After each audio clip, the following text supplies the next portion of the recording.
ஸ்ரீ தேவி பாகவதம் 260 பகுதி. ஸ்வதா தேவி. நாரத முனிவரே, இனி ஸ்வதா உபாக்கியானத்தை கூறுகிறேன்.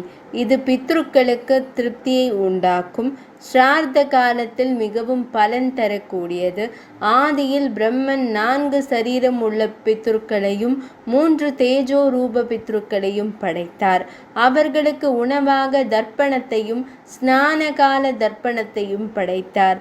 ஆகையால் பிராமணன் தினமும் ஸ்ரார்த்த தர்ப்பணமும் 3 சக்தியும் பலியும் தேவமும் ஓதாமல் இருக்கின்றானோ அவன் இகழ்ச்சிக்குரியவன் ஆவான். தேவியை வழிபடாமலும் இறை சேவை செய்யாமலும் உண்பவன் இறக்கும் வரை பரிசுத்தி பெற மாட்டான்.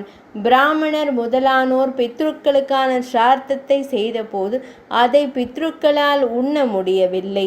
அதனால் அவர்கள் பசியால் வாடி துன்பப்பட்டு பிரம்மதேவரிடம் முறையிட்டனர். அதனால் பிரம்மதேவர் ஒரு கன்னியை படைத்தார். அவள் ஸ்வதா என்னும் பெயருடன் விளங்கினாள். அவள் லக்ஷ்மி தேவியின் அம்சமுடையவளாக இருந்தாள். அவளை பிரம்மதேவர் பித்ரு தேவதைகளுக்கு பத்தினியாக கொடுத்து ஸ்வதாவிற்குரிய மந்திரத்தை உச்சரித்து தர்ப்பணம் முதலியவற்றை செய்ய வேண்டும் என்று பிராமணர்களுக்கு கட்டளையிட்டார். தேவர்கள், பித்ருக்கள், பிராமணர்கள், மனுக்கள் முதலானோர் ஸ்வதா தேவியை போற்றி வழிபட்டனர். நாரத முனிவரே, ஸ்வதா தேவியின் பூஜை வழிபாட்டு முறைகளும் விதிகளும் தியானமும் பற்றி வேதத்தில் கூறப்பட்டுள்ளது.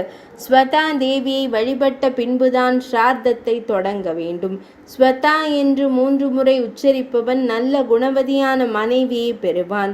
ஸ்வதா தேவியே, நீ பித்ருக்களின் பிராமணனுக்கு சமமாக இருக்கிறாய். பிராமணருக்கு ஜீவிய ரூபமாகவும் இருக்கிறாய். ஸ்ரார்த்தத்திற்கு உரியவளாக இருக்கிறாய். தேவதையாகவும் இருக்கிறாய். பலம் தருபவளாகவும் புண்ணிய ரூபிணியாகவும் சத்திய ரூபிணியாகவும் இருந்து சிருஷ்டி காலத்தில் தோன்றி பிரளய காலத்தில் மறைபவளாகவும் இருக்கிறாய். ஓம் ஸ்வஸ்தி நமக, ஸ்வாஹா, ஸ்வதா, தட்சணா என்ற மந்திரங்கள் வேதத்தில் பகவானால் நியமிக்கப்பட்டன.